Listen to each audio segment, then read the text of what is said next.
Tahukah kamu? Pada tahun 1873,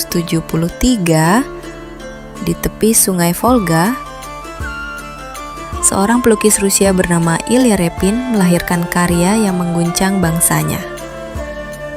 Lukisan itu berjudul Barge Haulers on the Volga, menampilkan barisan lelaki miskin menyeret kapal berat dengan tubuh yang nyaris patah.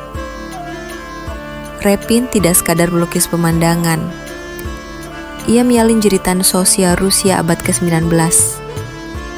Penderitaan rakyat kecil, ketidakadilan yang menindih, dan martabat manusia yang direnggut. Setiap wajah di lukisan itu seolah bertanya, sampai kapan manusia harus menyeret beban sejarah yang bukan miliknya? Dampaknya, karya ini membuka mata banyak orang bahwa seni bukan sekadar keindahan, melainkan senjata nurani. Repin lewat sapuan kuasnya berbisik, inilah wajah bangsamu, jangan berpaling.